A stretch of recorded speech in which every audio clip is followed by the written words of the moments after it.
चल रहा है। जो जन मेरी शरण है ताका हूं मैं दासी, गेल गेल लाग्या फिरूं जब तक धरती आकाशी। जो बच्चा गौ की नजर में यूं साई को संत, भक्तों के पीछे फिरे यू भक्त वत्सल भगवंत। परम पूज्य कबीर परमेश्वर ये भक्त वत्सल भगवान है। अब उन्हीं आत्माओं में से एक आत्मा मुसलमान घर में जन्म हुआ, उसका राबिया नाम था उसका, राबी। अब परमात्मा किसे दयालु हैं, जैसे आपको बहुत बार वेदों के प्रकरण दिखाए हैं। ऋग्वेद मंडल नंबर 9 सूक्त नंबर 86 के मंत्र 26-27 में, ऋग्वेद मंडल नंबर 9 सूक्त 82 के मंत्र 1, 2, 3 में, ऋग्वेद मंडल नंबर 9 सूक्त 96 के मंत्र 16 से 20 में, ऋग्वेद मंडल नंबर 9 सूक्त 1 मंत्र 8 और 9 में, ऋग्वेद मंडल नंबर 9 सूक्त 20 मंत्र 1 में, और भी अनेकों स्थानों पर समय आने पर मालिक की दया होगी इन वेदों का एक अच्छी तरह से जो अनुवाद किया जाएगा। तो वेदों में भी लीला लिखी है, भगवान ऐसी लीला करता है। वो परम अक्षर ब्रह्म पूर्ण परमात्मा है। वो ऊपर रहता सतलोक में, सचखंड में, और वहां से गति करके आता सशरीर, और वो 3 प्रकार से शरीर धारक है। 3 प्रकार के शरीरों से सभी का धारण पोषण करता, सबकी संभाल करता है। एक रूप तो परमात्मा का सतलोक के अंदर स्थिर है, जिसमें करोड़ सूर्य करोड़ चंद्रमा मिला दे एक रोमकूप की इतनी रोशनी है, मनुष्य दृश्य है। और दूसरी टाइप का जो शरीर मालिक धारण करते हैं, नवजात शिशु का रूप धारण करके प्रकट होते हैं किसी तालाब के ऊपर जल पर, इसलिए उसको नारायण बोलते हैं। वो निर्धारित कार्य होता परमात्मा का, किसी संस्कारी हंस वहाँ से कोई उठा ले जाते हैं और वो फिर उस परमात्मा की परवरिश की लीला एक कंवारी गायों से होती है। वो कंवारी गायों का दूध पीते और नहीं पीते हैं, और वो परमात्मा वहाँ से चलकर आते हैं। वो कबीर देव है, कबीर साहब है वो, और अच्छी आत्मा को मिलते हैं, उनको ज्ञान देते हैं। तो इसी आधार से परमात्मा स्वयं भी कहते हैं, गोता मारूं स्वर्ग में जा बैठूं पाताले, कह कबीर ढूंढता फिरूं अपने हीरे मोती लाले। ये खुद भगवान भी कहते हैं। और जिनको परमात्मा मिले वो भी यही बताते हैं, जैसे आदरणीय नानक साहिब जी को मिले बेई नदी पर सचखंड से सतलोक से सतपुरुष आए कबीर देव जी, और उनको बेई नदी से अंतर ध्यान करके सचखंड में लेकर गए।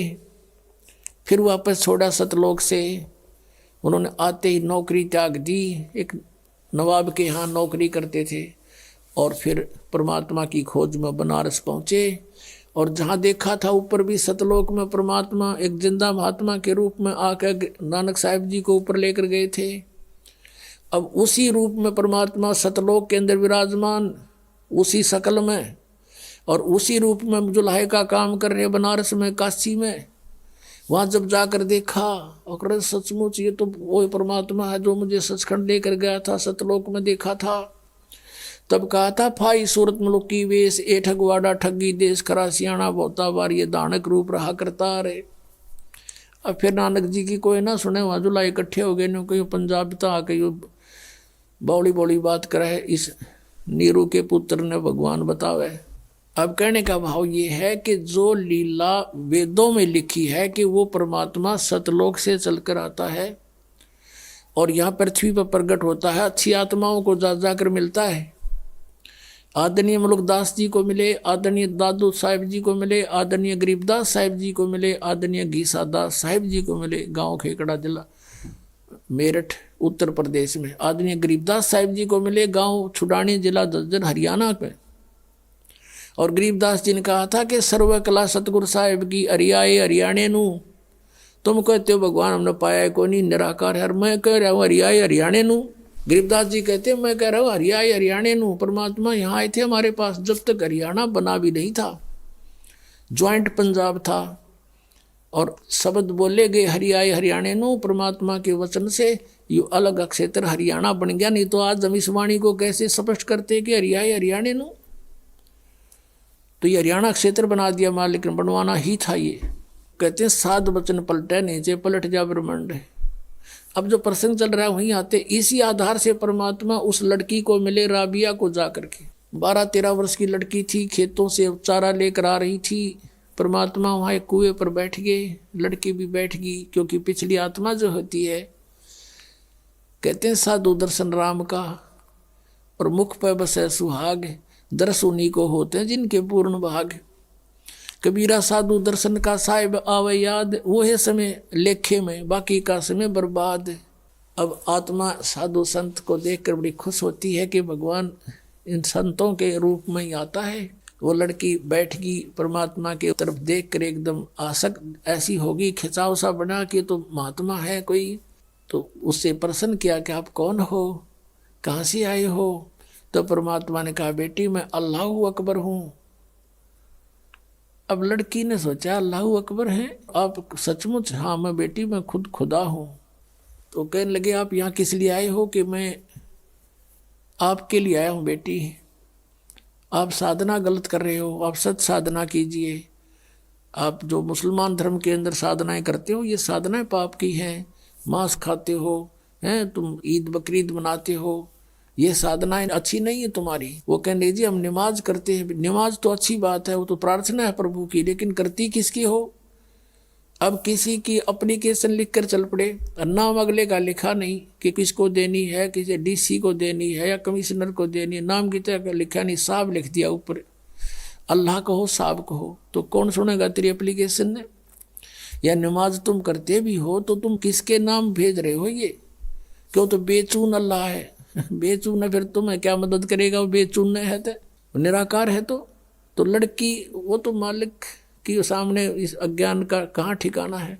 लड़की बहुत प्रभावित हुई, कहा बेटा तुम असक जन्म हो गए भटकत्या ने हैं, अब पिछले जन्म में मनुष्य थे तो अब मनुष्य हो गए, अगले जन्म में भक्ति ठीक ना हुई तो पशु बन जाओगे, या मनुष्य भी बन गए तो ये प्रोसीजर फिर शुरू तुम्हारा, ये कोई एंड है इसका? तो बेटी बहुत प्रभावित हुई और उसने कहा भगवान फिर क्या करूं? कि बेटी उपदेश ले मेरे से और भक्ति कर डट के, अपना भजन किया करे।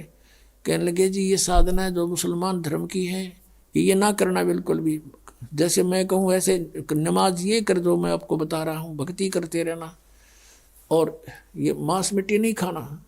ने बोले जी वो कंपलसरी कर देते हैं, नमाज भी करनी होती है, कि नमाज भी कर लेना लेकिन टेक का मत्था अपना यू मंत्र करती रहिए, बस हो गई नमाज। बोला जी ठीक है। तो उस लड़की ने उपदेश ले लिया, मालिक उपदेश देकर चले गए। इतनी प्रेरित होगी ज्ञान से, उसने फैसला कर लिया कि मैं विवाह नहीं कराऊंगी और अपना मोक्ष कराऊंगी। अब उसी दौरान घर वालों ने क्या किया, भाई लड़की युवा होगी, इसकी शादी तैयारी करो। लड़की ने घर वालों से कह दिया कि मैं विवाह नहीं करूंगी। और मुसलमान धर्म में एक विशेषता है कि लड़की को बैठा देंगे पहले और लड़की से पूछते हैं कि बेटी तुझे ये विवाह मंजूर है? अगर वो स्वीकृति दे देती है तो विवाह होगा, नहीं तो नहीं होगा। अब वो लड़की ने मना कर दिया, घर वाले भी असमंजस में पड़ गए, भाई इन्हें कहा हो ही नहीं सकता किसी सूरत में भी। माता पिता चिंतित हुए, बहुत समझाया, बेटी हमारी इज्जत का सवाल है, न्यू है, ऐसे है, 100 कुछ का। वो बोली मैं नहीं शादी करानी। अब घना चिंतित हो गया, माता पिता का अन्न छूट गया लोक लाज के कारण।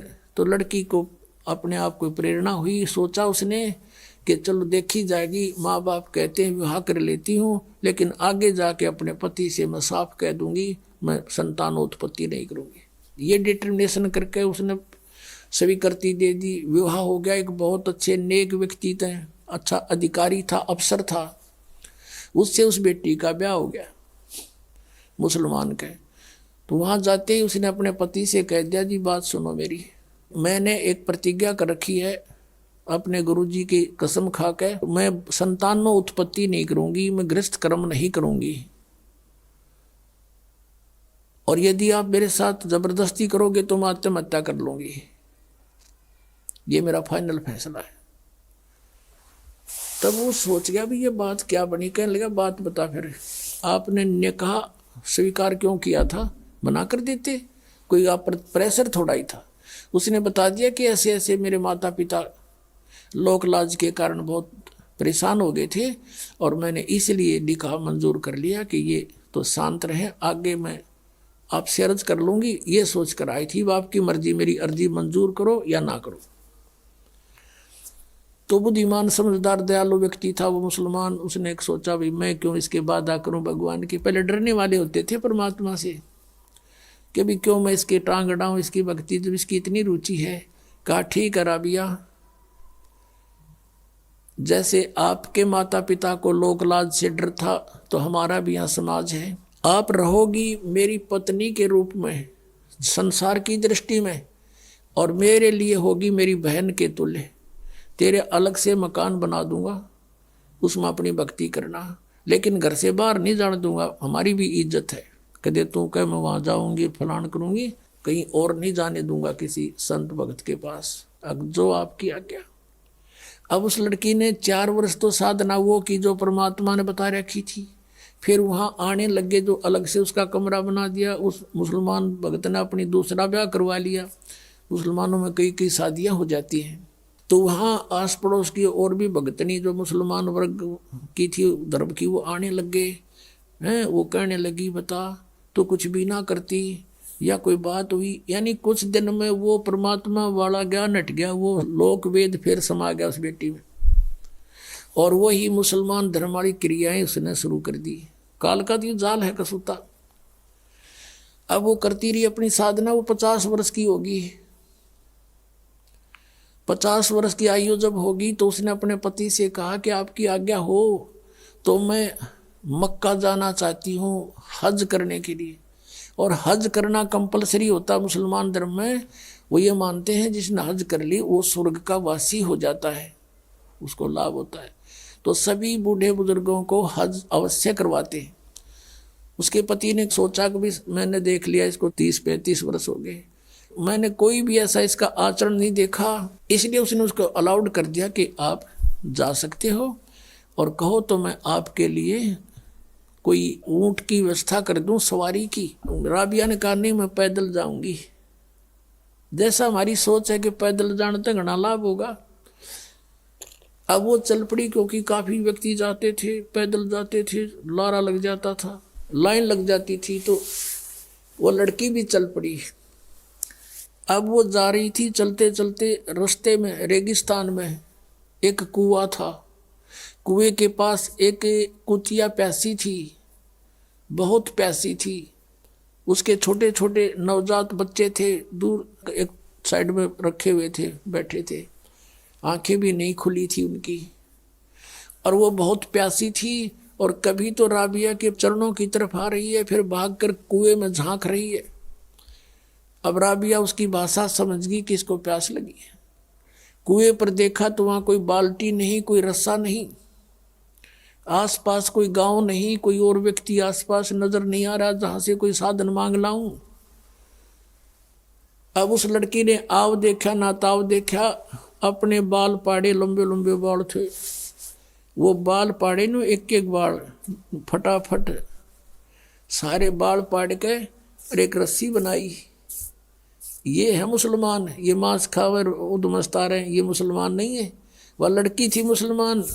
कहते दया बिना दरवेश कसाई, जिसके दया नहीं वो भगत किसा।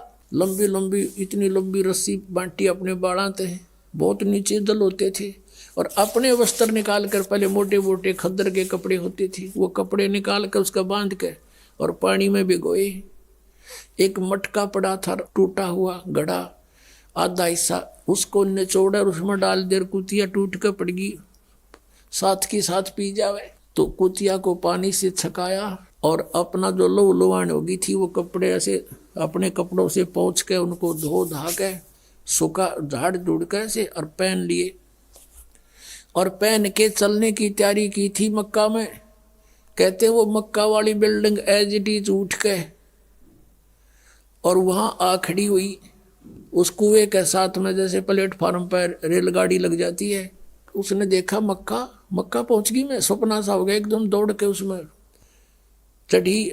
चलते ही वो वहां से उठा और उसमें सारे यात्री उसमें जितने जा रहे थे माथा मुथा टेके थे वो सारे उसके अंदर। और वहाँ मक्का है नहीं स्थान पर, वहाँ सारे देखें कित गया वो हमारा मक्का। तो फिर कुछ देर के बाद वो विमान की तरह वापस जाकर वहीं स्थापित हो गया। अब इस कारण से पूरे मुसलमान धर्म में उस क्षेत्र में ये हो गया, भाई भक्ति होता राबिया कैसी, भक्ति होता राबिया जैसी। मक्का भी वहां बुला लिया राबिया ने, पक्का इसके लिए वहां पहुंच गया।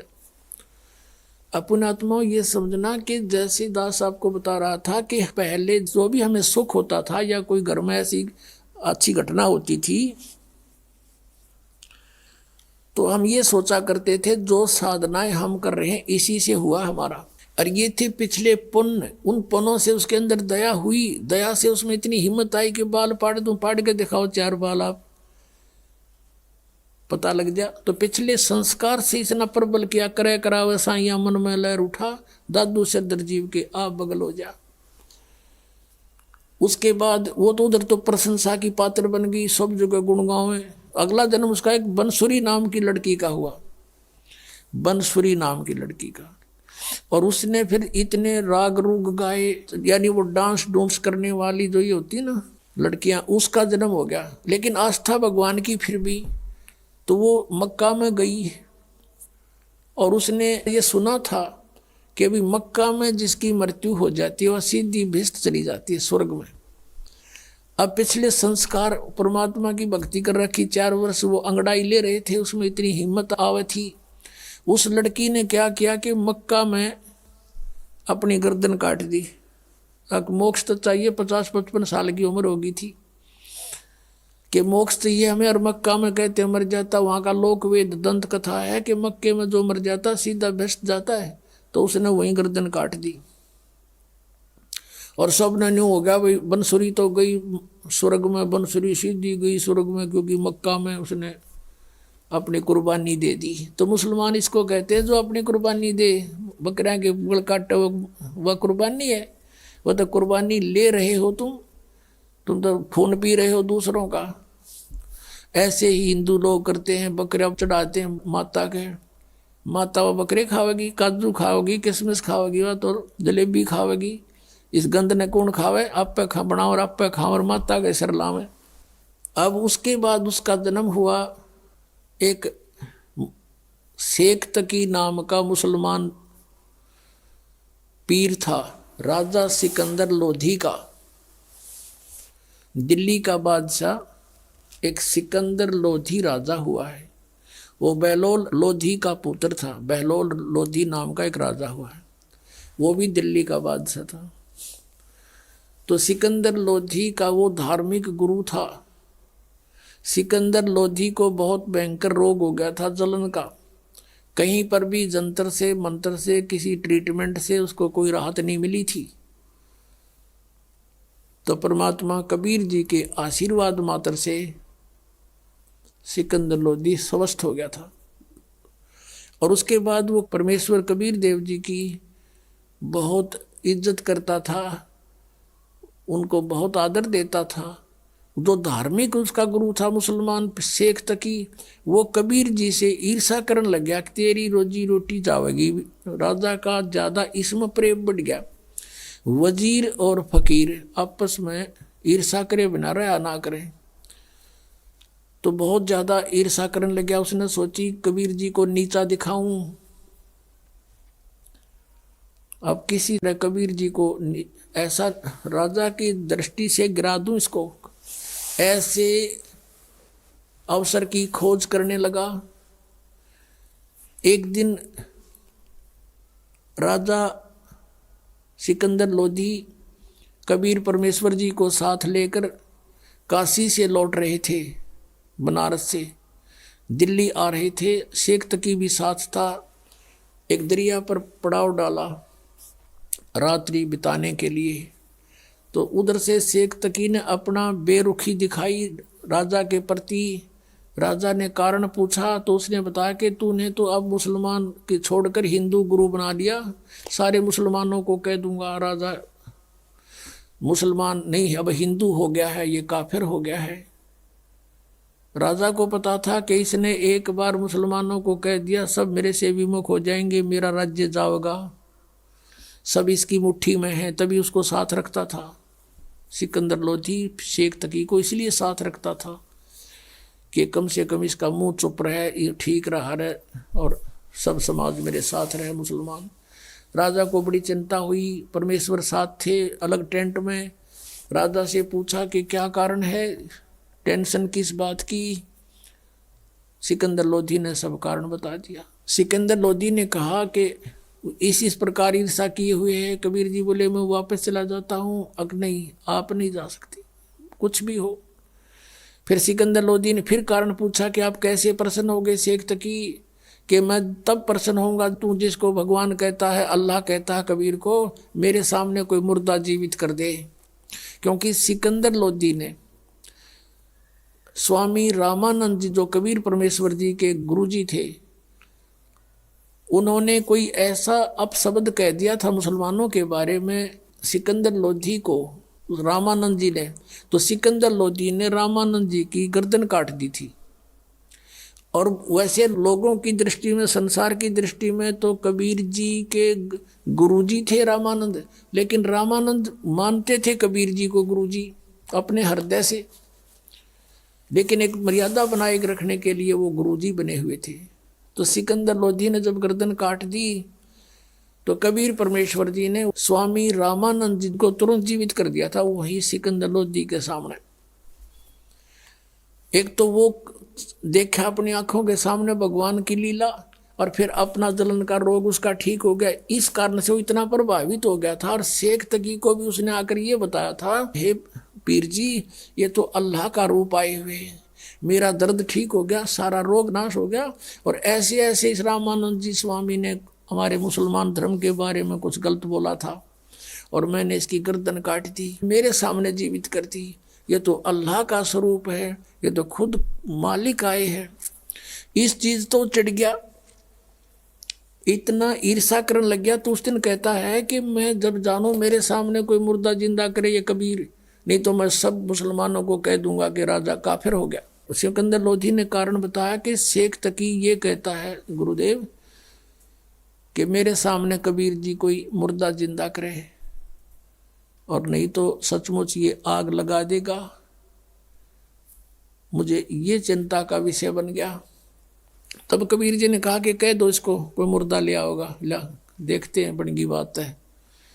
अब शेख तकी से कहा सिकंदर ने, अब वो कह रहे हैं कि लाओ कोई मुर्दा उठा के। कहने लगे मैं कहाँ से लाऊं, ऐसे कोई मुर्दा होगा जब देखेंगे। इतने में मालिक ने कहते हैं ओए है कि परमात्मा से अपने भगत का दुख इतना भी नहीं देखा जाता, एक सेकंड भी। कुछ ही मिनटों के बाद क्या देखते हैं कि एक लड़का मरा हुआ, मृत्यु के पश्चात जल प्रवाह कर दिया गया था। अंतिम संस्कार कुछ कबीले ऐसे हैं वो सवाह नहीं करते, ना जमीन में गाड़ते, वो जल प्रवाह कर देते हैं। वो लड़का अपना समय पूरा करके जल प्रवाह कर दिया था, मृत्यु हो गई थी, वो बहता हुआ आ रहा था। किसी ने बता दिया कि वो आ गया मुर्दा, वो आ गया मुर्दा। उसी समय सब इकट्ठे हो गए। तो परमात्मा ने कहा कबीर जी ने कि शेख तकी अब तू ट्राई कर ले, कदे बाद में नंबर बनावे। कहता मैं भी कबीर क्या ज़्यादा जानता है। तो शेख तकी लगा फू ठा करने। उसने सोचा मैं कर दूँ तो मेरा नंबर बन गया।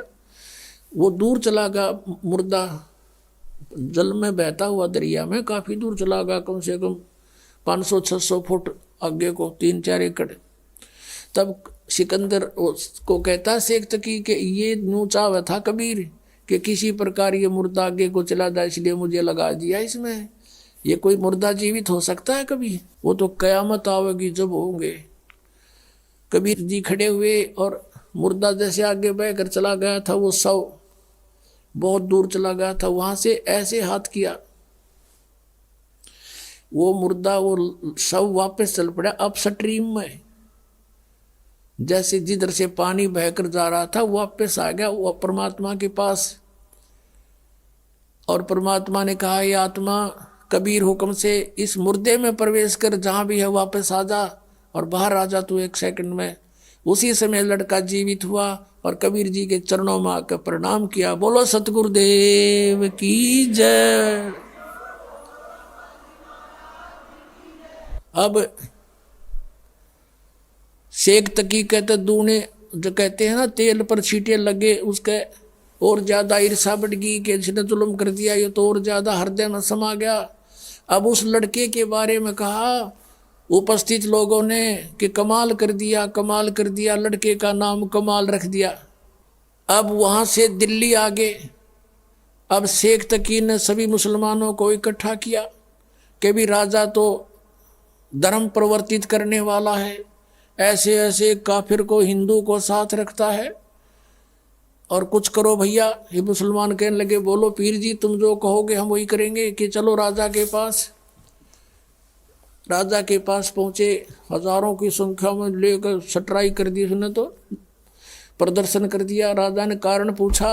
शेख तकी ने कहा कि जिसको तू लेकर आया है कबीर को, वो लड़का तो सदमे में था और वो ऐसे जीवित होना ही था, वो तो ताजा मरा हुआ था। मैं जब जानू मेरी लड़की, अब वो लड़की जो थी राबिया, वो तीसरा जन्म शेख तकी के घर पर जन्म था और वो 12 वर्ष की होकर मृत्यु को प्राप्त हो गई थी। उसका खत्म हो गया था वो जीवन मनुष्य का, आगे मनुष्य जीवन शेष नहीं था। तो शेख तकी ने अपने मुसलमान रीति से लड़की का अंत्येष्टि कर रखी थी, कब्र में दबा रखी थी। तो सिकंदर लोधी से कहा शेख तकी ने कि मैं जब जानू मेरी बेटी ने जीवित कर दे, यू कबीर इज गॉड, मैं मान लूंगा इसको, और नहीं तो हम बगावत करेंगे। अब फिर टेंशन बना दी। परमात्मा अंतर्यामी थे, वो तो सारी फड़क निकालने के लिए तो गए हुए थे। कबीर जी ने पूछा परमेश्वर ने सिकंदर जी से कि क्या हो गया राजन, कुछ मायूस नजर आ रहे हो। राजा ने सारी अपनी समस्या बताई। अब कहते हैं अपने भगत का दुख भगवान देख नहीं सकता। कहने लगा भी ठीक है, इसको कह दो शेख तकी को, आज से तीसरे दिन वह लड़की जीवित करूंगा और आसपास डंडोरा पिटवा दो, प्रचार करवा दे राजा तू, ताकि कदे 10-20 का मैं ना मानना ही हो, सारा संसार देख ले।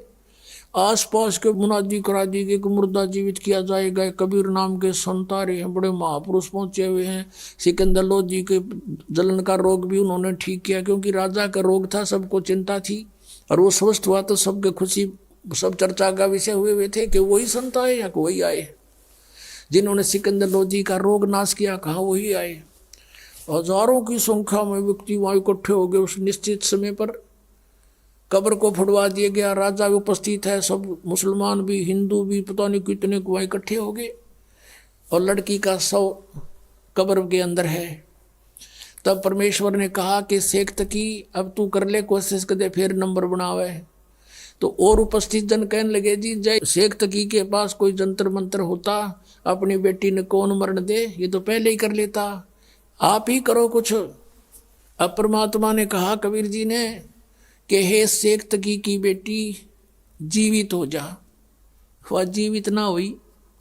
दूसरी बार फिर कहा कि हे शेख तकी की बेटी जीवित हो जा, नहीं जीवित हुई। तो शेख तकी ने भंगड़ा पा दिया, नाचे कूद, देखो पकड़ा गया ढोंगी का ढोंग, देखो देखो कुछ नहीं हो सकता इससे। तीसरी बार परमात्मा ने फिर कहा, वह नहीं जीवित हुई। तब परमेश्वर ने कहा कि शेख तकी थोड़ी शांति रख, अखोरी शांति, पकड़ा गया तेरा ढोंग, देखो पाखड़ देखो पाखड़। तब परमात्मा ने कहा हे जीवात्मा जहाँ भी है तू, कबीर हुक्म से वापस सारी प्रवेश कर बेटी के शरीर में बाहर आ जा। 2 सेकंड में सारा शरीर कंपने लगा। लड़की उठ के परमात्मा के चरणों में दंडवत प्रणाम किया। बोलो सतगुरुदेव।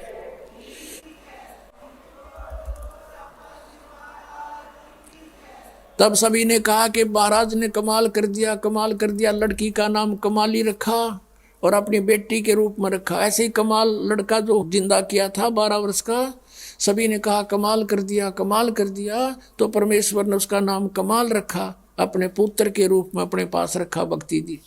अब वो लड़की जब जीवित हुई, परमेश्वर ने कहा बेटी जा तेरे पिता के साथ में, और उधर से उसको पिछले अपने जन्मों की चेतना दे दी। परमात्मा ने अपने आशीर्वाद से उसकी दिव्य दृष्टि खोल दी। अब उस लड़की को अपनी पिछली बैकग्राउंड याद आई। खड़ा होकर 2 घंटे तक 1.5 घंटे तक प्रवचन किए उस लड़की ने कि हे जनता वालों, ये भगवान खड़े हैं, ये अल्लाह अकबर हैं। मैंने 4 जन्म पहले, तीसरा जन्म जो मेरा था उसमें मैंने इनसे नाम लिया था, और मैंने 4 वर्ष भक्ति करके छोड़ दी थी। उस 4 वर्ष की मेरी भक्ति के कारण मुझे लगातार तीसरा मनुष्य जीवन तो प्राप्त हो गया, लेकिन ये मेरा इतना ही जीवन था। 12 वर्ष तक का आगे मेरा शेष जीवन मनुष्य का नहीं था, मैं पशु योनि में जाती। और मैंने महान गलती की थी। अब मैंने भगवान अल्लाह को पहचान लिया है, मेरा असली पिता मुझे मिल गया, मैं नकली के साथ नहीं जाऊंगी। अब शेख तकी ने करा था नोक भगवान को नीचा दिखाऊंगा। वहाँ कोई हजारों व्यक्तियों ने परमात्मा से उपदेश लिया, उनके शिष्य बने। बोलो सतगुरुदेव। कहते सतगुरु संगत छोड़ के, सतगुरु संगत छोड़ के चाहे लाख वर्ष जप कीन, इंद्री कर्म ना मोक्ष हुआ फिर काल के अधीन। उस आत्मा का फिर उद्धार हुआ जो भगवान के पुनर्चरणा मांगी। बोलो सतगुरुदेव सत साहिब।